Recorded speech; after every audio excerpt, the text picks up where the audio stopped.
Hello बच्चों, कैसे हो आप सभी। पिछली वीडियो में हमने स्पर्मेटोजेनेसिस या शुक्राणु जनन की प्रक्रिया की स्टडी की थी। आज की वीडियो में हम स्पर्म की स्ट्रक्चर, शुक्राणु की संरचना के बारे में डिस्कस करेंगे। अगेन ये एक बहुत ही इजी टॉपिक है, ये डायग्राम बेस्ड टॉपिक है जिसको हम जैसे जैसे सीक्वेंस के साथ डायग्राम समझते जाएंगे वैसे वैसे हमें बड़ी आसानी से टॉपिक समझ में आता जाएगा। आओ स्टार्ट करते हैं।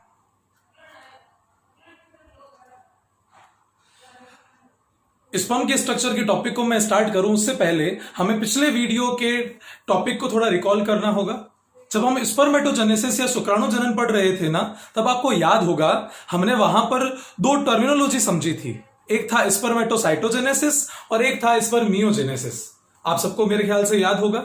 स्पर्मियोजेनेसिस के अंदर हमने ये डिस्कस किया था कि जो स्पर्मेटिड या शुक्राणु पूर्वी है ना, वो स्पर्म या शुक्राणु के अंदर मॉडिफाई होता है और या फिर कह सकते हैं कि रूपांतरित होता है।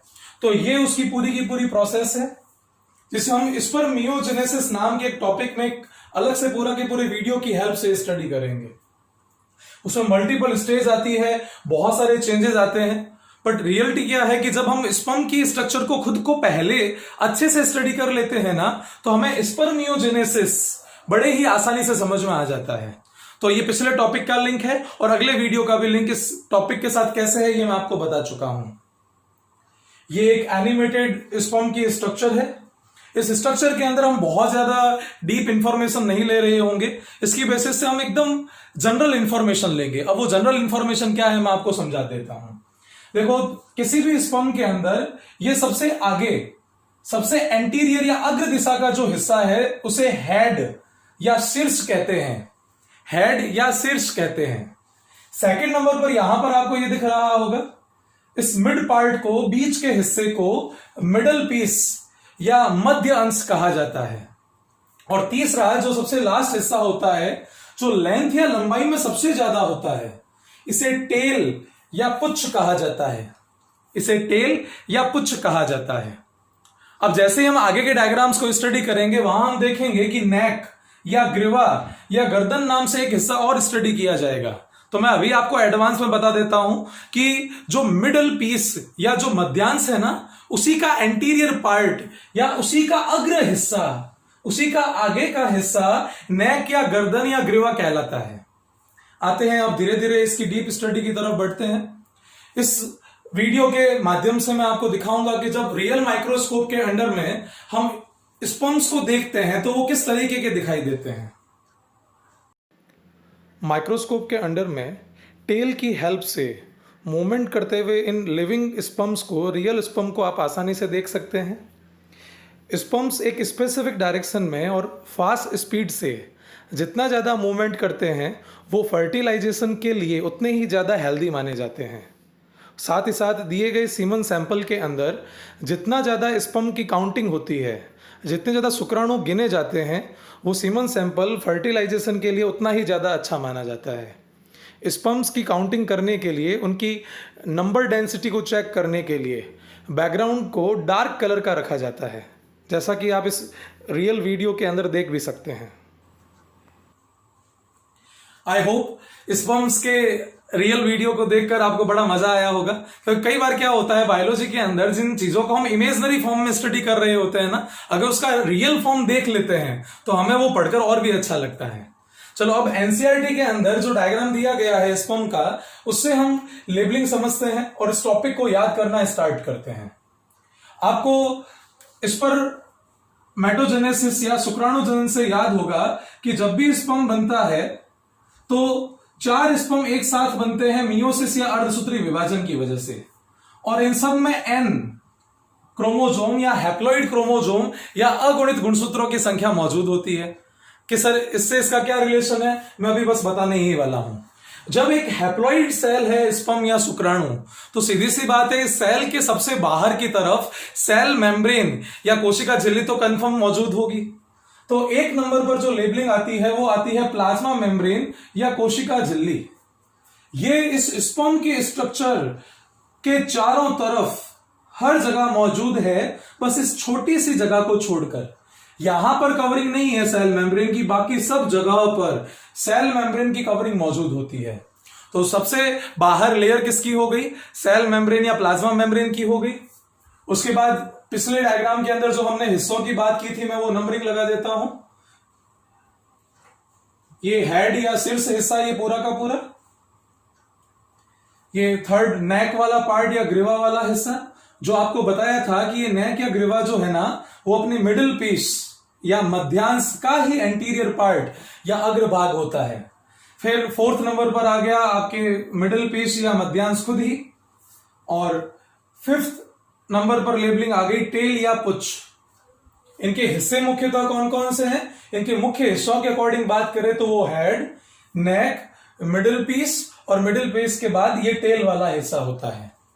ये तो मेजर पार्ट्स की बात होगी। अब इन मेजर पार्ट्स के अंदर और क्या क्या होता है हम उसको डिस्कस करना चाहते हैं। तो ये जो हेड है ना, जिसको मैंने ये सेकंड नंबर लेबलिंग की है, इसके खुद के भी दो हिस्से होते हैं। इनको मैं सेकंड ए और सेकंड बी नाम दे देता हूं। सेकंड ए और सेकंड बी नाम दे देता हूं। सेकंड ए मतलब कि हेड का पहला हिस्सा तो होता है एक्रोसोम। ये देखो ऊपर कैप की तरह या टोपी की तरह ये जो लगा हुआ हिस्सा है ना, इसको एक्रोसोम कहते हैं। हमने सेल बायोलॉजी वाले चैप्टर के अंदर भी इसको डिस्कस किया था, बट इसका मेन डिटेल्ड डिस्कशन इसी जगह पर किया जाता है। और इसी हेड पार्ट का जो सेकंड हिस्सा है वो न्यूक्लियस या केंद्रक होता है, जो इस जगह पर यहां पर आपको दिखाई दे रहा होगा।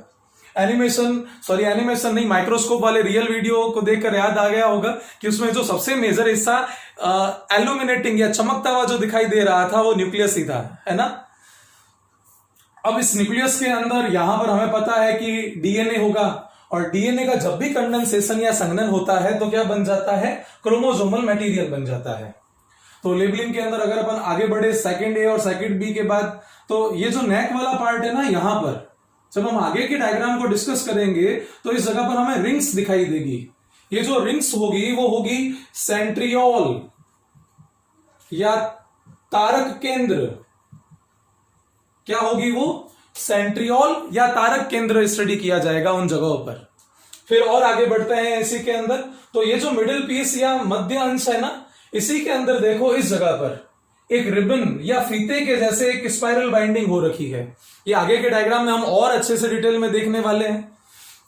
ये जो रिबन जैसा अरेंजमेंट है ना मिडिल पीस के या मध्यांश के अंदर, वो एक्चुअली बहुत सारे माइटोकॉन्ड्रिया होते हैं।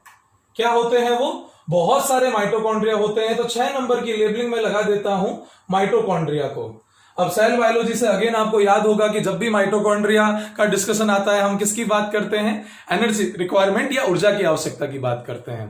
तो हम आगे डिटेल में पढ़ने वाले हैं कि माइटोकॉन्ड्रिया जो है वो एनर्जी के सोर्स की तरह, ऊर्जा के स्रोत की तरह कार्य आएगा। किस लिए? क्योंकि शुक्राणु या स्पर्म को मूवमेंट करके, गतिशीलता करके बहुत आगे एग सेल तक जाना है, इस वजह से। अब ये जो माइटोकॉन्ड्रिया का ये जो रिबन है ना, देखो यहां से ऐसे है। इसको बहुत अच्छे तरीके से समझाऊं तो आप इसको माने एक्सोनिमा, या आप यूं समझ लीजिए कि ये फ्लैजिला का कोर है, कशाभिका का अंदर का कोर पार्ट है। तो माइटोकॉन्ड्रिया यूं रिबन की तरह इसके सराउंडिंग में इस तरीके से अरेंज रहते हैं। ठीक है, समझ में आ गया होगा आपको बड़े आसानी से। अब यहां पर देखे ये जो सेंट्रियोल या तारक केंद्र लिखा है ना मैंने, इस सेंट्रियोल या तारक केंद्र वाली जगह से ये देखो एक डार्क कलर की फाइबर लाइक स्ट्रक्चर निकल रही है। ये फाइबर लाइक या धागे जैसी संरचना पहले तो मिडिल पार्ट में है, और फिर उसके बाद देखो टेल वाले पार्ट में भी है, और टेल या पुच्छ वाले पार्ट में देखो सबसे लास्ट तक पहुंच रही है। याद होगा थोड़ी देर पहले ही मैंने बोला था कि जो प्लाज्मा मेम्ब्रेन है ना, वो प्लाज्मा मेम्ब्रेन पूरे के पूरे स्पर्म पर होती है, बट केवल लास्ट वाले हिस्से में नहीं होती। बट इस लास्ट वाले हिस्से में फ्लैजिला का ये कोर पार्ट या एक्सोनिमा तो प्रेजेंट होता ही होता है। तो ये लास्ट में, ये जो लास्ट तक पहुंचा हुआ है वो क्या है? ये आपके फ्लैजिला का एक्सोनिमा है या कोर वाला पार्ट है। कहां शुरू हुआ है ये शुरू हुआ है नेक रीजन या गर्दन वाले हिस्से में सेंट्रियोल से। मिडिल पीस में कंटिन्यूसली चल रहा है, और मिडिल पीस के बाद ये टेल या पुच्छ में भी लगातार मौजूद है। ये एनसीईआरटी और बोर्ड बुक के अंदर दिया गया डायग्राम है। आपको ये डायग्राम अच्छे से समझ में भी आना चाहिए, याद भी होना चाहिए, और आपको ये ड्रॉ भी करना है कि सर ये कलर्ड है, बिल्कुल ऐसा कैसा, हम कैसे ड्रॉ करेंगे। तो आपके इस प्रॉब्लम को सॉल्व करने के लिए आपके सामने 2 सिंपल डायग्राम मैं आपको दिखा देता हूं। ये तो वही एनसीईआरटी वाले डायग्राम को पेन या पेंसिल की हेल्प से बड़ा इजी वे में ड्रॉ किया गया है। तो आप चाहे तो ये वाला डायग्राम बना सकते हैं। अगर आपको लगता है कि ये भी थोड़ा कॉम्प्लेक्स है, इसको भी बनाने में आपको दिक्कत सी महसूस होगी, तो आप इसके पास वाला ये राइट साइड वाला डायग्राम देखिए, ये बिल्कुल ही इजी है। तो इस वाली स्लाइड को, इन डायग्राम्स को मैं आपको समझाने वाला नहीं हूं, बस ये आपको किसके लिए दिए गए हैं कि आप जब इस वीडियो में से स्क्रीनशॉट लेकर नोट्स बनाना चाहे तो वो नोट्स बड़ी आसानी से और इजी गोइंग वे में बना सके। देखिए एक बिल्कुल इजी तरीके से बनाया गया है, आप बहुत ही आसानी से इस वाले डायग्राम को कॉपी कर सकते हैं। ओके, अब बढ़ते हैं आगे टॉपिक की तरफ। अब हम क्या करेंगे, स्पर्म की जो स्ट्रक्चर हमें अब ने डायग्राम से समझी थी ना, अब हम उसकी डिटेल्स के अंदर धीरे धीरे एंटर करेंगे और थ्योरी के सेगमेंट्स को भी कवर करते चलेंगे। अगर आपने पिछले लेबल डायग्राम को अच्छे से देख लिया है और अभी मैं फिर से जो लेबलिंग कुछ और समझाने वाला हूं उनको भी अगर अच्छे से देखेंगे तो आपको ये वीडियो खत्म होने के साथ साथ टॉपिक याद भी हो जाएगा। आज हम क्या करेंगे, इस टॉपिक को वीडियो के एंड के अंदर पूरा का पूरा रिवाइज भी करेंगे। आइए देखते हैं स्ट्रक्चर ऑफ स्पर्म, शुक्राणु की संरचना। सबसे पहले इसको 4 हिस्सों में 4 पार्ट्स में डिवाइड किया जाता है। एक नंबर पर आता है हेड या शीर्ष, फिर नेक या ग्रीवा, फिर मिडिल पीस या मध्य अंश, और फिर टेल या पुच्छ आते हैं। ठीक है, इसमें से सबसे पहले हम अच्छे से स्टडी करने वाले हैं हेड वाले पार्ट को।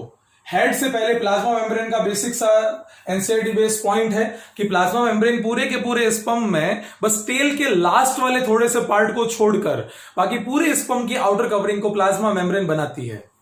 फिर हेड पार्ट की बात करें तो हमने पीछे डायग्राम में भी समझा था कि हेड के अंदर 2 हिस्से थे। पहले तो ऊपर एक्रोसोम था जिसको हम यहां अभी समझने वाले हैं, जो आपको यहां पिंक कलर का इस डायग्राम में दिख रहा होगा। और दूसरा होता है इसके अंदर एलोंगेटेड फ्लैटेंड न्यूक्लियस, दीर्घीकृत चपटा हुआ केंद्रक होता है यहां पर। अब सबसे पहले इनमें से हम डिस्कस करने वाले हैं एक्रोसोम को। अब एक्रोसोम में जो मैं पॉइंट बोलूंगा आपको यहां पर ये ऑब्जर्व होगा। देखो पूरे के पूरे शुक्राणु या स्पर्म का सबसे एंटीरियर या अग्र हिस्सा है, तो जो एक्रोसोम है वो एंटीरियर पार्ट या अग्र हिस्सा बनाता है हेड वाले पार्ट का। सेल बायोलॉजी में आपको पढ़ाया हुआ है कि जो एक्रोसोम है वो बनता है गोल्जी बॉडी में मॉडिफिकेशन से। कैसे, ये आपको स्पर्मियोजेनेसिस के वीडियो के अंदर मैं डिटेल के अंदर समझाऊंगा। क्या होता है कुल मिलाकर शॉर्ट में यहां पर आप ये समझ सकते हैं कि इस जगह पर ऐसे डबल मेम्ब्रेनस या द्विझिल्ली वाली आउटर कवरिंग बना लेता है एक्रोसोम। क्यों बनाता है अभी हम धीरे धीरे पढ़ने वाले हैं। तो ये जो डबल मेम्ब्रेनस स्ट्रक्चर यहां पर आपको दिखाई दे रही है ना, ये डबल मेम्ब्रेनस स्ट्रक्चर ही क्या है, एक्रोसोम है। अब आप ये भी देख सकते हैं कि ये हेड की कैप की तरह या स्पर्म की टोपी की तरह फंक्शन कर रही है, तो आप बाकी पॉइंट भी आराम से समझ जाएंगे। एक्रोसोम एंटीरियर पार्ट बनाता है, ये गोल्जी बॉडी से बनता है। इसकी जो स्ट्रक्चर है वो कैप लाइक या टोपी जैसी होती है, जो कि डबल मेम्ब्रेनस है, जो कि द्विझिल्ली के जैसी है। क्यों है ये स्पर्मियोजेनेसिस टॉपिक में कवर होगा, हम इस जगह पर उसको डिस्कस नहीं करने वाले हैं। अब एक्चुअली इसका फंक्शन क्या है उसको आप यहां से समझ सकते हैं। एक टर्म है हाइड्रोलाइटिक एंजाइम, जो लाइसोसोम टॉपिक के अंदर भी हम समझते हैं। इस एक्रोसोम के स्ट्रक्चर के अंदर इस जगह पर यहां पर बहुत सारे जल अपघटनीय या हाइड्रोलाइटिक एंजाइम्स प्रेजेंट होते हैं।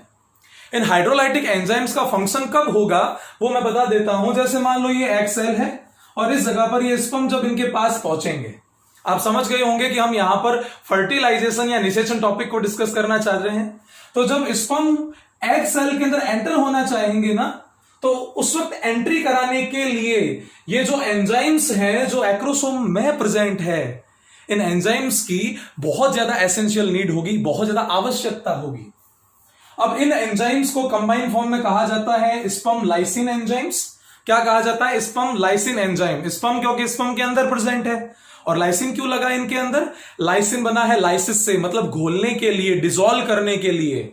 एक्चुअली इस जगह पर लाइसिस की प्रोसेस करेंगे ये एंजाइम एग की आउटर कवरिंग्स के अंदर, इसलिए इनको स्पर्म लाइसिन नाम दिया गया है।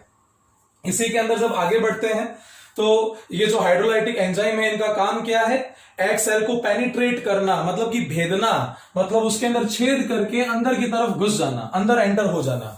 ये सब आगे के टॉपिक्स में हम बहुत अच्छे से समझने वाले हैं। अब पर्टिकुलरली कौन कौन से एंजाइम रिस्पॉन्सिबल है एग के पेनिट्रेशन या अंड कोशिका के भेदन के लिए, हम उसके बारे में डिस्कस करने वाले हैं। तो देखो, जो मैमेलियन एक्रोसोम है, मैमेलियन एक्रोसोम का मतलब जो स्तनधारी जंतु है उनके अंदर कौन कौन से एंजाइम्स हमें मिलते हैं। तो स्तनधारी जंतुओं के एक्रोसोम के अंदर मिलने वाले जो सबसे कॉमन जो एंजाइम है ना, एक तो है हाइलुरोनिडेज, मैं नाम रिपीट कर रहा हूं, हाइलुरोनिडेज, और दूसरा है प्रोएक्रोसिन, दूसरा है प्रोएक्रोसिन।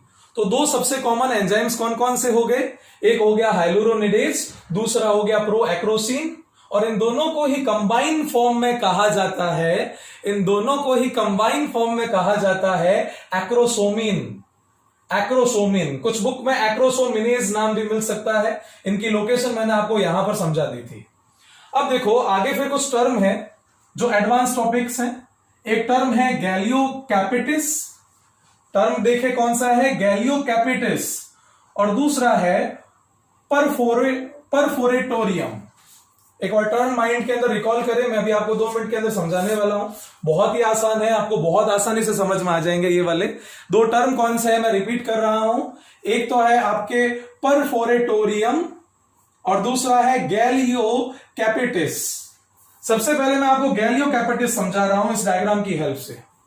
इस डायग्राम में देखेंगे, जब स्पर्मियोजेनेसिस पढ़ा जाएगा ना, तो यहां पर बहुत सारे गोल्जी बॉडी की स्ट्रक्चर्स की हेल्प से ये एक्रोसोम की डबल मेम्ब्रेन बनेगी। तो जब ये एक्रोसोम की डबल मेम्ब्रेन बन रही होती है ना, तो कभी कभी पता है क्या होता है, यहां पर मेम्ब्रेन का कोई फोल्ड रह जाता है, इस जगह मेम्ब्रेन का क्या होगा, कोई फोल्ड रह जाएगा। तो ये जो मेम्ब्रेन का फोल्ड है इसे कहा जाता है गैलियोकैपिटिस, या इसे गैलिया कैपिटिस भी कहते हैं। तो क्या हुआ गैलियोकैपिटिस, it is the membrane of Golgi body left on the acrosome. जब गोल्जी बॉडी से एक्रोसोम का फॉर्मेशन हो रहा होता है तो उस वक्त अगर उस गोल्जी बॉडी की मेम्ब्रेन अगर थोड़ी सी यहां पर रह जाती है, तो उस मेम्ब्रेन की बची हुई फोल्डिंग के लिए टर्म यूज होता है गैलियोकैपिटिस। आई होप आपको ये अच्छे से समझ में आ गया होगा। फिर उसके बाद दूसरा टर्म है, देखो, परफोरेटोरियम। परफोरेटोरियम, अब परफोरेटोरियम समझाने के लिए आप छोटा सा टर्म रिकॉल करें, परफोरेशन। परफोरेशन टर्म का मतलब होता है छेद करना, छिद्र होना। अब यहां पर कोई छेद नहीं है, क्या है, देखो डायग्राम के अंदर, देखो ये वाला एक्रोसोम वाला पार्ट हो गया डबल मेम्ब्रेन वाला, ये है एक्रोसोम, और ये हो गया यहां पर न्यूक्लियस। तो कई बार क्या होता है, एक्रोसोम और न्यूक्लियस के बीच में यहां पर एक गैप रह जाता है। जैसे देखो मैंने आर्टिफिशियली अभी एक गैप बनाया है इस जगह पे, आपको दिख रहा होगा, ये रहा, दिख रहा होगा ये गैप। तो ये जो गैप है किसके बीच में है, मैं रिपीट कर रहा हूं, वर्ड बड़े इजी टर्म्स हैं, सुनने में नए नए लगेंगे आपको, ये थोड़ा एनसीईआरटी से एक्स्ट्रा मटेरियल है। ऊपर वाली स्ट्रक्चर तो हो गई आपके एक्रोसोम और नीचे वाली स्ट्रक्चर हो गई न्यूक्लियस। तो इन दोनों के बीच में यहां पर ये जो गैप मेंटेन हुआ है ना, इसी गैप के लिए क्या टर्म यूज होता है, perforatorium. A space between acrosome and the nucleus is known as perforatorium। आपको क्या करना है, हर स्लाइड के स्क्रीनशॉट्स लेने हैं और उससे आप इजीली अपने नोट्स कंप्लीट कर सकते हैं। उसके अलावा मैं क्या करूंगा कि ये जो भी स्लाइड्सों की हेल्प से मैं आपको पढ़ा रहा हूं, इनको पीडीएफ में कन्वर्ट करके अब मैं रेगुलरली आपको व्हाट्सएप पे सेंड भी करता चलूंगा। स्पर्म या शुक्राणु की बची हुई स्ट्रक्चर, जिसमें मिडिल पीस और टेल की डिटेल्स इंक्लूड है, को देखने के लिए राइट साइड के बॉटम के अंदर इस दिखने वाले सजेस्टेड वीडियो पर क्लिक करें। साथ ही साथ कमेंट बॉक्स के अंदर ये वीडियो आपको कैसा लगा ये बताना और अपने डाउट्स पूछना बिल्कुल भी ना भूलें।